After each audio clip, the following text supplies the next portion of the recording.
Okay, so I am about to go out, have some stuff I need to do. It's Father's Day tomorrow.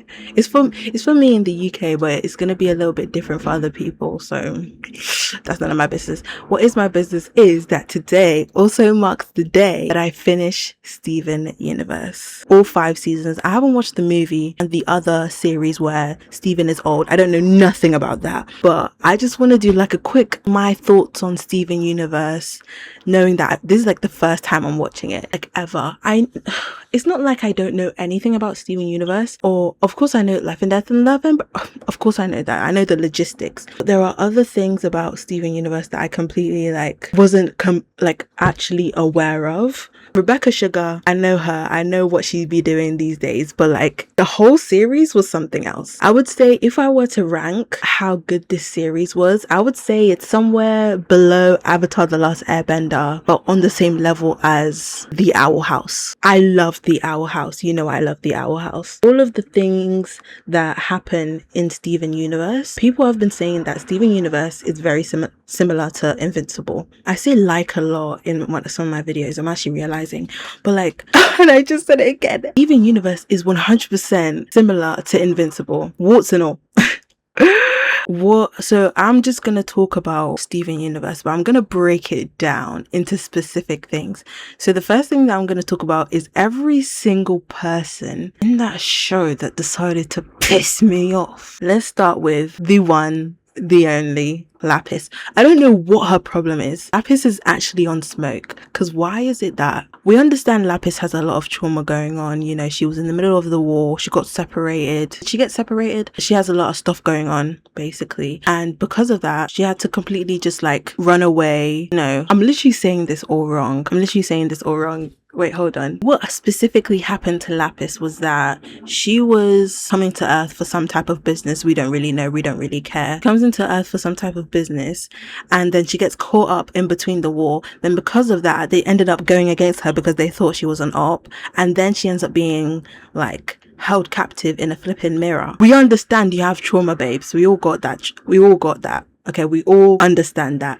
But then for her to then say, I think this was when Steven came back. This is season 5 still.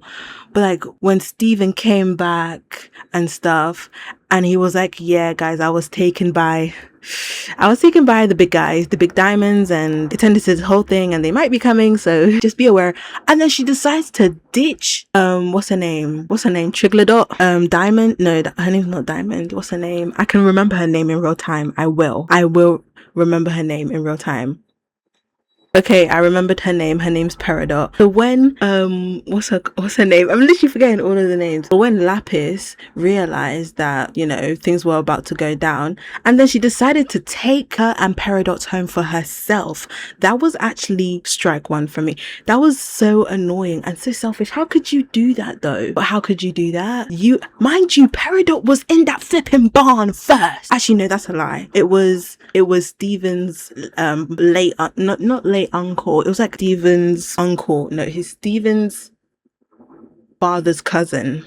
It belonged to him. The barn belonged to him. But still, how can she just take the whole barn for herself? That was really annoying. There must be like other stuff that pissed me off about her. But until then, that's that. Another person that really pissed me off out of all of the characters from Steven Universe was Greg, or Mr. Universe, or Steven's father. I don't know what he's been doing. We understand that at the start of the entire series, we understand that he can't really do much when it comes to Steven. He can't really raise him as well as the gems can, as the crystal gems can, because Steven's a gem. And with that comes a whole bunch of responsibilities. Even the fact that before we even knew that his mother was a diamond and that now he's a diamond, blah, blah, blah. For any of that, when he's a gem and his mother has been doing all of this other stuff, he bears a lot of responsibilities. And obviously Greg can't uphold them. Greg can't take care of them. Greg can't help Steven the way that Steven needs to be helped. However, Bro didn't know about school till flipping Connie. And when was that? What was that, 5 episodes later? Or 10? Like, Bro hasn't been a part of any education, hasn't done anything. Literally, Steven's entire life was being like the mayor. He was more mayor than Mayor Dewey, if I'm being so honest. He knew everyone. He made sure everybody was okay. Even when the crystal gems were banned from the pizzeria. What did he do? He made sure that this dispute was settled. Even was a lawyer at the ripe age of 14. 14 as well. No, if you look at this guy. And then he said that he's 14. You are having a flipping laugh. 13 even. But not only was that another reason why I hate Greg, but Greg was just like, in one of the episodes of Steven Universe, Greg is the type of character, he's a musician, okay? He likes to be a pop star, he likes to sing, dance, play the guitar.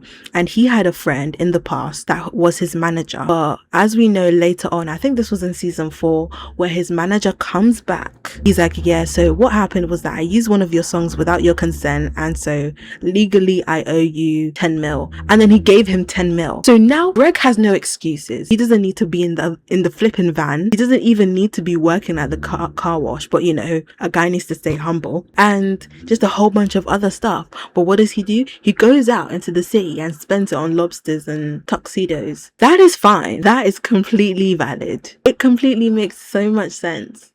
It gets to a point now where you need to level up. You have 10 mil in his, not even by the end of the series, he still had at least 9. He only spent like 1 mil on rubbish stuff. Oh my gosh. Oh my gosh. And then who else pissed me off? If I'm being honest, I would say a lot of people pissed me off. Pearl, the fact that you kept that secret, the massive secret. Sometimes you just have to charge it. Oh, no. Oh my days. I just realized. Oh my days. Yeah, Pearl kept a massive secret from Steven for, I don't even know how long the series is in like real time, but that is a flipping long time. That's to me unforgivable. Steven has so much patience throughout the entire series. Don't know how he does it. You know, it makes me think I need to have the will of this guy. I don't know how in the world I need to have the will of this guy, because it's outstanding. If I'm being honest, it's truly outstanding. Another character that really pisses me off, Lars, when I see you, it's on site. It's only throughout season 1 to season 4. This guy is doing my girl dirty, stringing her on. What's her name? Let me figure out. Okay, so I just realized what her name is. So Lars and Sadie, they're like the 2 employees at a shop called the Donut Shop, or the Donut Cafe, or whatever you like to call it. Anyways, majority of season 1 to season 4, he is stringing her along. I generally see their relationship as a relationship. It's not situationship, blah blah blah, relationship, bro. And the fact that he's stringing her along for the entire majority of the series, and then when she's going off doing her own thing, he then acts all jealous. You don't have the ability, the audacity, the will to be jealous when my girl Sadie's doing her ones, bro. She's actually amazing every single way. Like, she realized she don't need no man. We need to be like Sadie. Sadie's on lock. Sadie's just on lock, because she's like, I don't need a man. I don't need this guy. I don't need Lars. Mind you, Lars, all the time, he's just so anxious and so like, I wouldn't say depressed, but he's just so antisocial. I bet you guys can hear all the stuff that's going on outside. But that's besides the point. The point is that he gets so annoying, only until he gets captured. I think by the end of season 4, beginning of season 5, only when he gets captured, only when he gets born again, literally born again, as in dies and gets revived back again by Steven, that he opens his eyeballs and he realizes, oh my gosh, Sadie, be my baby. Okay, anyways, that's only when he realized he gets in his, she really gets in his noggin that, yeah, this girl is a baddie. And she is a baddie. What are you talking about? She's a flipping rock star. What are you doing with your life, Lars? Get it together. Get it together. Another thing that really pisses me off, and now this is not even just to a specific character, but this is to the whole series. What is the Diamond's purpose? Like, when I was watching the last episode and I was really thinking about things in a more logistic sense. Like, it's like this empire, like with Invincible, if we want to compare it to another source, with Invincible, okay, the whole point of these Viltrumites is to conquer Earth, is because at first, when there was a lot of them, they conquered different planets in order to, they believed that their power was pure. They believed that their power was doing something something good for literally space, the entirety of space. However, it was then when they started dying out and they realized that, and another person, a rebel, realized that what they were doing was killing and controlling and literally terrible. What they were doing was terrible.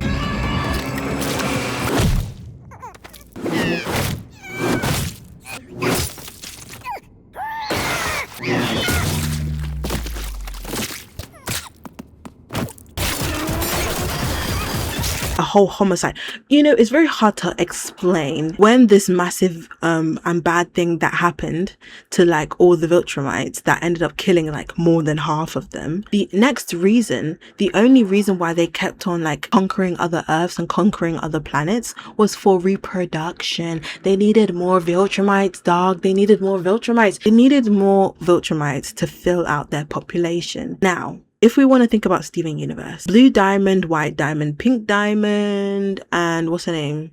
Yellow diamond. All of the diamonds, the main purpose of them, I don't know, it's to be perfect. It's to literally rely on conformity. It's to be this certain way. Is to colonize, to build or to make other gems for their colonies. Just to like, you know, have their own society, have their own empire. And then by the last episode, white diamond was like, I have to be perfect. I was done to be perfect, blah, blah, blah. And then it made me think about things in a more logistic sense. In Steven Universe, diamonds or gems in particular are made for a reason. Every gem is made for a specific purpose. Pearls are made to serve. You know, amethysts are made for soldiers, and rubies also soldiers, and sapphire, she's made to predict things, blah blah blah. We get the gist. So what were the diamonds made for? Who knows, because they didn't tell us. Maybe I'll search it up, but I just want to be in this predicament and be in this feeling where I'm just pissed off that no one is really explaining the massive lore behind this, you know? And I think especially the fact that we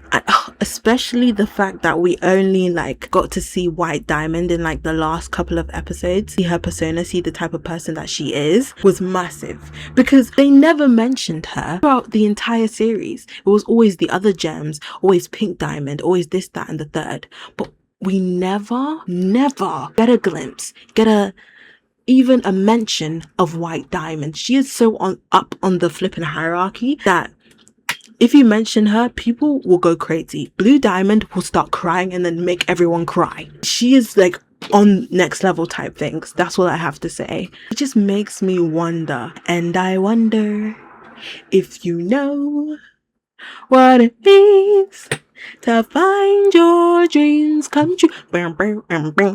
That is pretty much all of the things that I hate so far about the series. And yeah, that's pretty much all of the things that I hate about the series. I don't know if there's other things. Oh, Rose. I think Rose. Yeah, Rose. Like, nah. She's so, yeah.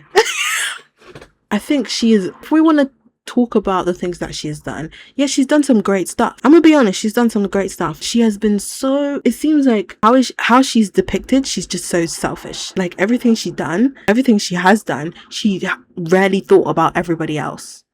And she's even like depicted as this like higher power, this not authority figure, but more as this thing to praise and to like a faith. She created her own flipping like religion, or not cult, but I'm using harsh words when describing her, but like, wait, hold on, I'm not going anyway. He decided to cause so much pain and torment to Steven, literally passing down all of her issues, her struggles.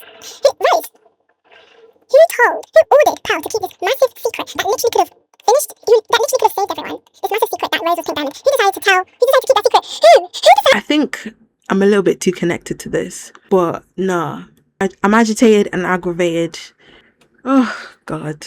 Now that I've talked about all of the things that I strongly dislike about the series, which is just characters and just how the plot ended, but it's nothing too serious. I do love Steven Universe. I will love that show till the day I die. Steven Universe, here, now, and forever. Rebecca Sugar, marry me. But continuing on, another thing that I was like just really deep thinking about, like philosophically thinking about, was fusion and the art behind fusion. Like now that I've fully watched it, I truly understand like the purpose of fusion. So So at the start of the series, we realized fusion is like specifically used for military purposes. When I mean military purposes, I would say for like fighting, doing certain stuff like that.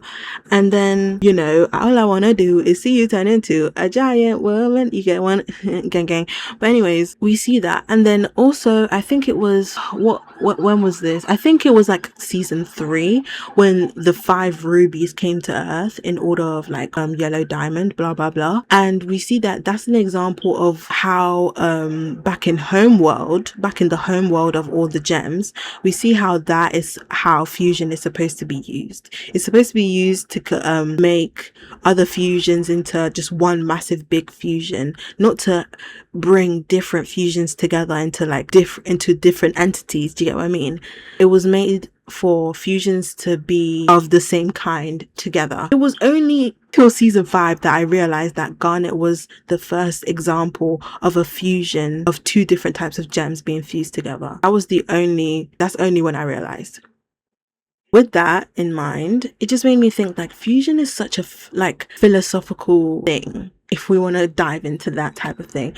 And the reason is because it's like fusing together, like fusing 2 different gems or just being fused with another person. It's like I feel like it's something else, because when we see Garnet, for example, Garnet's character, Garnet is fused together by Sapphire and Ruby. The reason why they're fused is because they love each other, because they're in a Walla relationship. Happy Pride Month.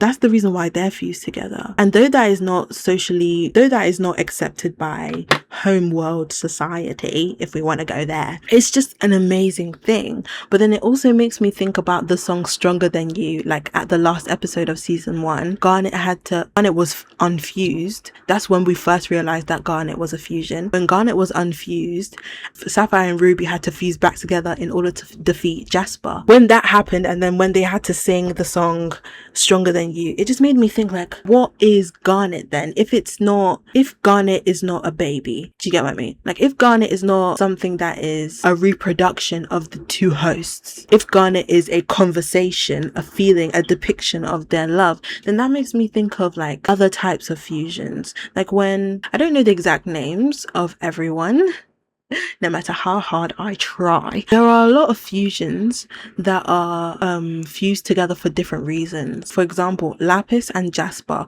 when they fused together in like early season 2, like the start of season 2 when they fused together, that was mainly as like a type of arrested development type of fusion. Like you were fusing in order to hold someone else back from causing any more damage. What is the fusion then? What is fusion? Because in Steven universe, gems aren't born like Steven. Steven was born from baby to grow upwards, obviously. But then with all the other gems, the reason why they fuse, the reason why they are created is for a whole different reason. They're created for a purpose, to be a soldier or to serve their diamond or this or that or that or that or this. And so then when it comes to fusion, it's like you're creating something that is not even born yet, and their purpose, they don't really have a specific purpose. So then it just makes me think, how, if we don't see it in the way of Garnet, because Garnet is a purpose. Herself is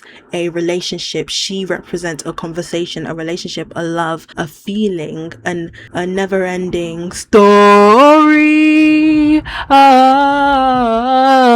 That literally came out of nowhere. I'm not even lying. If I'm lying, I'm flying. If I'm lying, I'm flying. Seriously, like Garnet's purpose is obviously driven by Rose, but not only that, if we go to season 5, now Garnet's purpose is to be the love of Ruby and Sapphire. Now if we think about other types of fusions, other fusions are done either out of just pure a reflection of love, like Connie and Steven, when they fused, oh my gosh, that was the cutest thing I've ever seen.